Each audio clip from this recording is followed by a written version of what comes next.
इस पूरी कथा जो आप सुनेंगे 7 दिन में, इस पूरी कथा में 12 स्कंद हैं। 12 स्कंद माने कांड। जैसे रामायण में 7 कांड है ना, वो बाल कांड, अयोध्या कांड, ऐसे भागवत में 12 स्कंद हैं। और पूरी भागवत में 325 अध्याय, 325 लेसन अध्याय। और पूरी भागवत में श्लोकों की संख्या है 18,000। बहुत विशाल ग्रंथ है, इसको समेटना बहुत मुश्किल काम पड़ता है। बहुत भाग भाग के, कितना भाग भाग के सुनाया जाए तब भी ये 7-8 दिन में नहीं हो पाता है। बहुत विशाल ग्रंथ है, समुद्र जैसा ग्रंथ है। तो आइए हम लोग पहले श्लोक से बात शुरू करते हैं। और भागवत का पहला श्लोक मैं आगे गाऊं, आप मेरे पीछे गाओ। और पहला गाना जरूर, पहला श्लोक गा लो आज, और अंतिम श्लोक गाएंगे हम लोग 1 तारीख को, ठीक है ना। पहला आज गाओ, आखिरी गाएंगे 1 अप्रैल को, तो बस बीच वाले सब पूरे हो जाएंगे। हाँ, अब सब थोड़ा गा पाएंगे हम लोग। पहला गा लें, आखिरी गा लेंगे, तो बीच वाले कन्हैया जी खुद गा लेंगे बैठ के अपने आप। ये बुरली बंसी बजाएंगे और श्लोक गाएंगे बैठे बैठे। हाँ? तो आइए हम लोग पहला श्लोक मेरे साथ, मैं आगे आगे बोलता हूं, मेरे पीछे आप सब दोहराइए। सच्चिदानंद रूपाय, सच्चिदानंद रूपाय। गाना पड़ेगा, यहीं से भागवत शुरू होती है, इसी श्लोक से। सब लोग गाओ। सच्चिदानंद रूपाय, सच्चिदानंद रूपाय। विश्वोत्पत्त्यादि हेतवे, विश्वोत्पत्त्यादि हेतवे, विश्वोत्पत्त्यादि हेतवे, विश्वोत्पत्त्यादि हेतवे। तापत्रय विनाशाय, तापत्रय विनाशाय, तापत्रय विनाशाय, तापत्रय विनाशाय। श्री कृष्णाय वयं नुमः, श्री कृष्णाय वयं नुमः, श्री कृष्णाय वयं नुमः, श्री कृष्णाय वयं नुमः। ये भागवत का पहला श्लोक है भाई बहनों।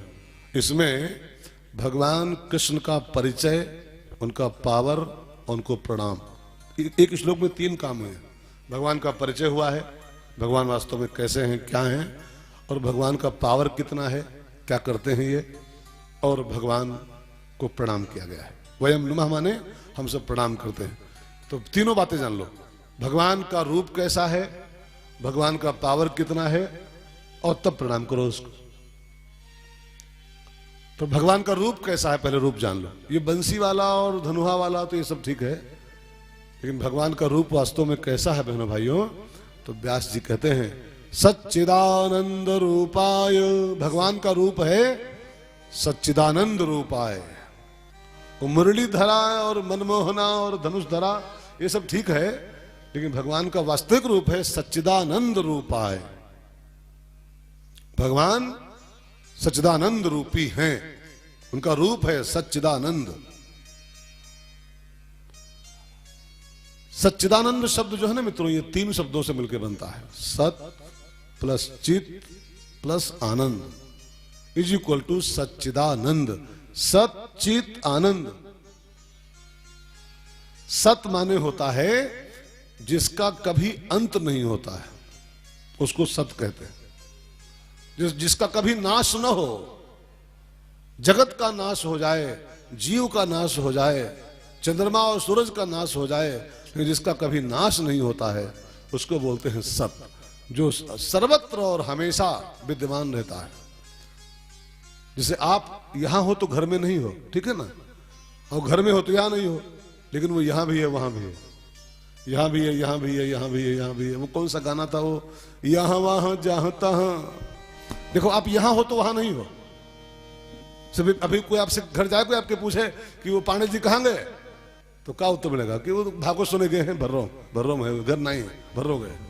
आप भर्रों में हो तो घर में नहीं हो, और घर में हो तो भर्रों में नहीं हो, लेकिन वो घरों में है, भर्रों में है, जो सब जगह है, सब समय है। यहां वहां जहां तहां, मत पूछो कहां कहां, है संतोषी मां अपनी संतोषी मां, अपनी संतोषी मां।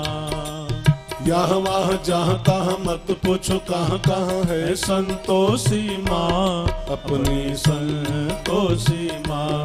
अपनी संतोषी मान। तो जो सब जगह रहता है और सब समय रहता है उसका नाम सत होता है। जैसे आप अंगूठी पहने हो ना सोने की, तो अंगूठी जब नहीं बनी थी, अंगूठी जब नहीं थी सोना तबहू था, है ना।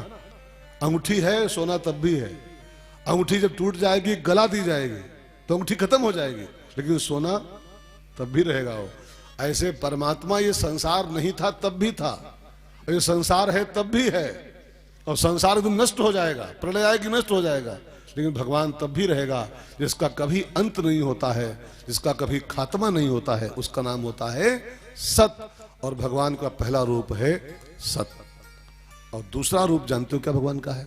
चित। चित माने होता है, चित माने होता है चैतन्य। वो जड़ नहीं है, चैतन्य है। वो है, वही आपके अंदर बैठा बोल रहा है, वही आपके अंदर बैठा देख रहा है, वही आपके अंदर बैठा खा रहा है। अच्छा एक बात जान लो, अभी वो निकल जाए ना, वो अंदर बैठा है चित्त परमात्मा, वो निकल जाए तो आपकी बॉडी पूरी ऐसी कैसी रहेगी?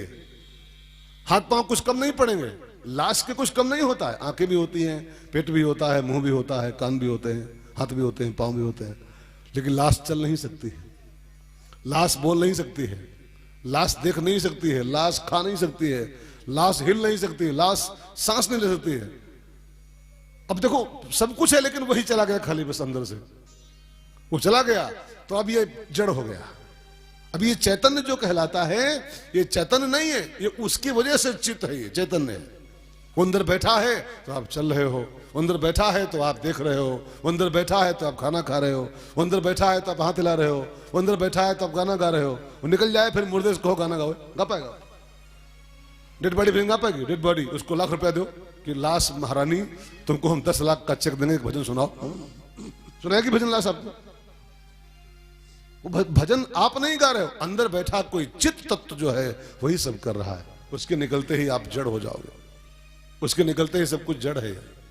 अगर कुछ चैतन्य संसार में है तो वो चैतन्य है परमात्मा, उसकी वजह से सब चैतन्य है। एक महात्मा जी बोल रहे थे, बड़ी प्यारी बात है, बहुत प्यारी बात बोल रहे थे कि वो परमात्मा अंदर बैठ के इसको 80 साल ढोता है। 80 किलो की बॉडी को, 80 किलो की देह को वो परमात्मा अंदर बैठ के 80 साल चलाता है, ढोता है। और जब वही निकल जाता है ना, तो इसी शरीर को, यही शरीर जो आपका है, इसी को ढोने के लिए यहां से और वहां जाने के लिए, गोला जाने के लिए मुक्ति पथ 4 लोग चाहिए। जिसको अकेला बैठा ढो रहा है 80 साल ढोता है, 80 साल तक। आप नहीं चल रहे हो, आप तो ऐसे रहोगे मरने के बाद। आपके पांव ऐसे रहेंगे, आपके हाथों ऐसे रहेंगे, आपके मुंह ऐसे रहेगा। लेकिन आपसे कहा जाए जरा चलो भैसा कुंड चलो, मुक्ति पथ चलो, चल पाओगे आप? वो लाद के जाओगे तब चल पाओगे। जिसको 80 किलो की देह को अंदर बैठ के परमात्मा 80 साल ढोता है, उसी के निकलने की देर है बस। 4 लोग लगते हैं तब इसको ढो पाते हैं। अभी बीच बीच में कंधा बदलते हैं कि बड़ा बड़ा गरु है भैया, बड़ा माल खाए बैठा, जरा कंधा बदलो आए। लोग बीच बीच कंधा चेंज करते हैं। तो चित्त माने चैतन्य, सक्रिय। अगर कोई तत्व दुनिया में है तो परमात्मा है, और उसको बोलते हैं चित्त। ठीक है, तो सत प्लस चित्त और प्लस एक भगवान का रूप और है, और वो है आनंद। आनंद तो उसका, आनंद तो उसका स्वरूप ही है। एक बात मैं आपसे कहूं खुली खुली, संसार में जो कुछ भी चमक रहा है, संसार में जितना भी प्रकाश फैला है, उस प्रकाश का सेंटर जानते कहां है? केंद्र। हाँ जी, संसार में जितना भी प्रकाश है उसका केंद्र कहां पर है? ये चमक रहा है ऊपर, देखो आसमान में, ये जो कुछ भी चमक रहा है, चंद्रमा चमक रहा है, धरती चमक रही है, ये दीवारें चमक रही हैं, ये सब इसका उसका केंद्र है भगवान सूर्य। संसार में जितना भी पानी है, जितना भी पानी संसार में है, सबका केंद्र है समुद्र, सबका सेंटर समुद्र है।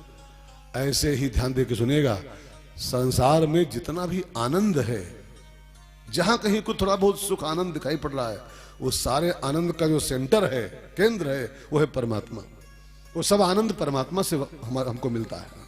रामायण में परमात्मा की परिभाषा लिखी हुई है, जो आनंद सिंधु सुख राशि, जो आनंद सिंधु सुख राशि, सी करते त्रय लोक सुपासी, सी करते त्रय